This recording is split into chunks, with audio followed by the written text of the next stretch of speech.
Hey there, readers, writers, and friends. Story Serpent here, and it is the time of year where if your teen is going to look up from an inanimate object, roll their eyes, and make some disgruntled noise of disgust in your general direction, it should at least be from a book. But before we get into that, today's random words are like, share, subscribe, unctuous. So, today is our YA summer reading roundup because I don't know about you, but if I can get my teens to put down a screen and pick up a book, I'm all for it. But where do we start? Here's the thing, YA is kind of a tricky beast because most modern YA, especially, it's garbage. It is so hard to find a good YA, something your teens can really sink their teeth into, especially if your teens are readers.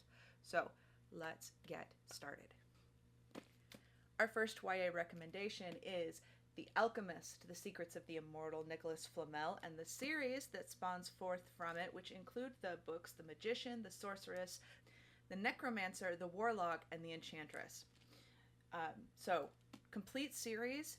If you have a teen who likes historical figures, who likes mythological creatures, who likes really thoughtful world building, who doesn't want to be pulled out of a story going, that makes no sense, this is a good time. Our protagonists are twins, brother and sister, and so there's not a whole lot of the sexy times. Now things do kind of get intensely violent, but I am not worried about that because it's mostly magical violence. It's in the context of the story. It's usually in the context of bad guys doing bad things. So if you're looking for a good magical contemporary time, The Secrets of the Immortal Nicholas Flamel series by Micheal Scott. Our next series, again, a fantasy YA, and honestly, it might not be technically categorized as a YA, but you do have some younger protagonists, and that is the Abhorsen series, which starts with the book Sabriel by Garth Nix. Now, Sabriel was written back in 1995. I probably stumbled across it about 10 years after that, about 2005, 2006. But the last book in this series, Clariel, didn't come about until 2014. So lucky for you, you didn't have to wait 11 years to get the last book in the series. The series is complete. It includes Sabriel, Lyriel, which obviously I mismatched my copies, Abhorsen, and Clariel.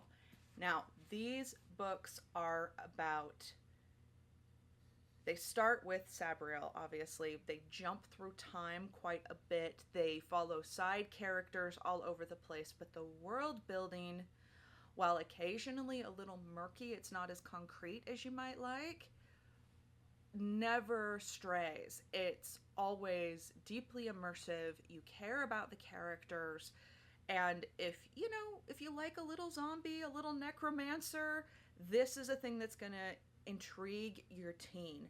The magic system is super interesting, and all of the world building kind of evolves from the magic system in a way that is really comprehensive, and I never felt pulled out. I never questioned, oh, why would they do it that way? Wouldn't they do it this way?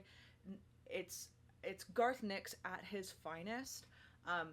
The Mr. Monday series is another of his, and I really struggled to keep pace on that one. It just got a little too murky in terms of like the blocking and the setting and where was I. Honestly, I think this is his best stuff. So the Abhorsen series starts with Sabriel by Garth Nix. But Story Serpent, my teenager wants to read about vampires. Yeah, we all do that phase. And while Twilight's fine, if I were to Story Serpent rate it, it probably gets somewhere between a mostly meh and a best beach reads. It's fine. The last book having a little bit of the sexy times in the context of a marriage and never super graphic, I got nothing bad to say about that. Is the writing a little lackluster? Yeah, sure, but there's a reason why it's sold as many copies as it did. The story is really compelling. Okay, yeah, but your teen has already read that and watched the movies half a dozen times, and you are just desperately trying to keep them away from Anne Rice as long as possible. The Coldest Girl in Cold Town by Holly Black. Now, I prefer Holly Black's middle grade and her forays, her more recent forays into the adult realm, I find most of her YA includes a little too much emphasis on the sex, a lot of LGBTQ themes, and her most recent set has a lot of like of a nihilistic vibe that I just didn't love. I didn't enjoy them and I wouldn't recommend them necessarily, but Holly Black's middle grades are top notch. The Coldest Girl in Cold Town is, get this, about a girl who doesn't want to be a vampire, which is a refreshing change in the genre. Like, she genuinely does not want to be anywhere near vampires. She doesn't want to have to deal with them, but in a world where vampires are legit a thing, again, comprehensive, skillful, smart world building. There is a city where vampires can do what vampires do in a semi-ethical, legal sort of way. They've been integrated into society. Now, some of them don't behave the way they're supposed to, naturally, and there are a lot of people living in Cold Town who really wish they weren't because they really wish their blood wasn't currency. I feel for ya. She ends up being forced by circumstance to go there. It is the only place where she is going to be safe. The romance isn't it's not the only through line. I love a story that stands on its own without the romantic elements, but the romantic elements enhance the story. They increase its interest. And I had such a great time with this. I thought there was a really ethical treatment of what the reality of vampirism in society would actually look like.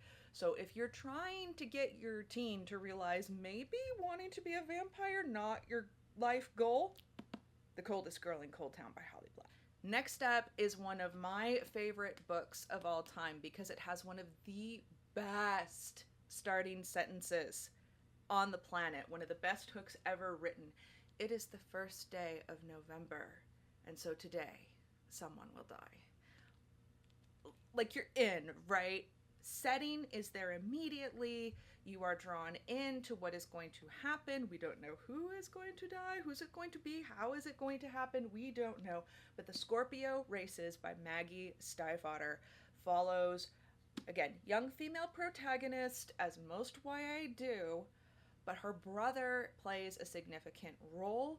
She is never so girl bossy that it becomes annoying. She is limited both by her physical strength and her stature and her circumstances. She has to struggle to get where she wants to be.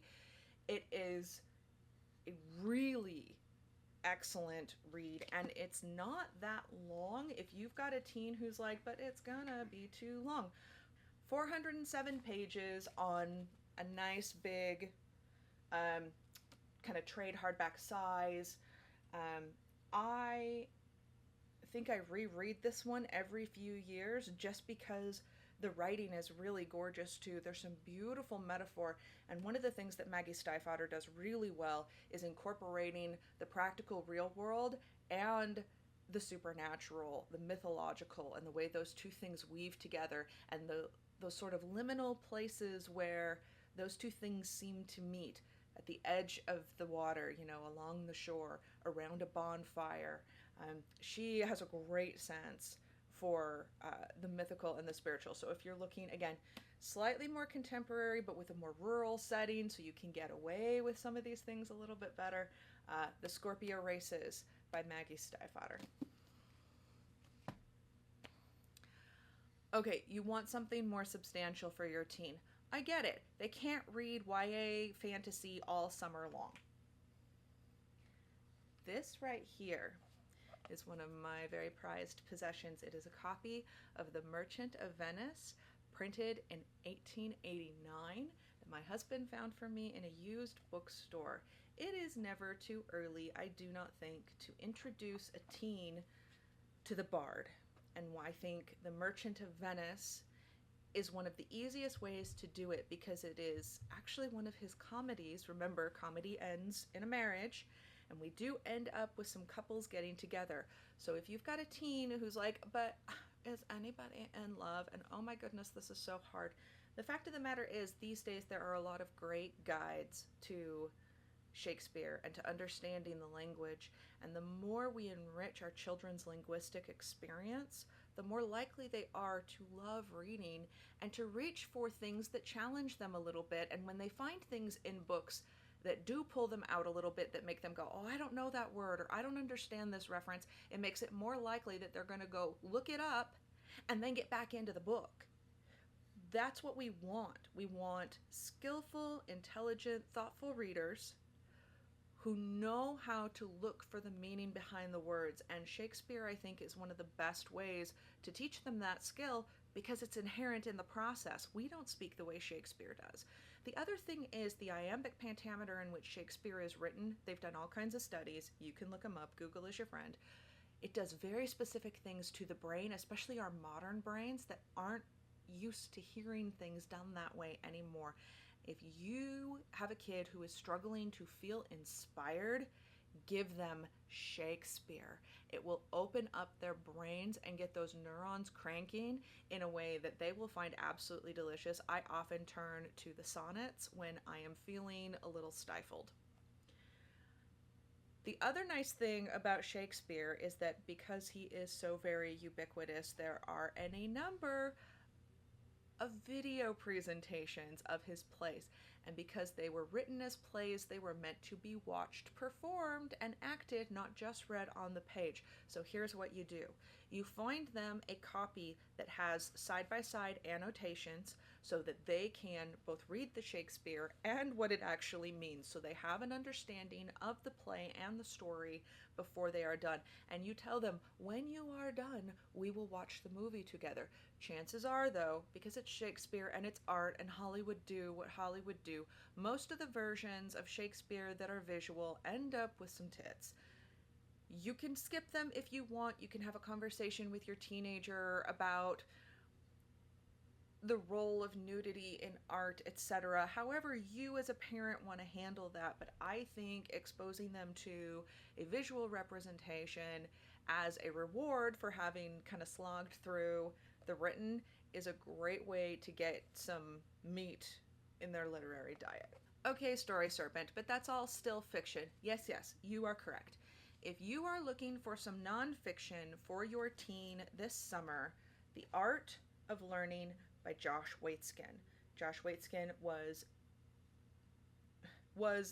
will always be the child prodigy that Finding Bobby Fischer was based around. And his book on learning and optimal performance and how to enhance your goal setting and optimize your brain performance and utilize your own personal strengths in a smart, thoughtful way. If you've got a kid who's got a goal and they're struggling to get a handle on it, or if they just struggle with learning generally, The Art of Learning can be a really good foundational tool for them. I would also recommend getting the audiobook and doing it as a read-along so that you can kind of make notes as you go. Pause the audio, make some notes, do some writing down.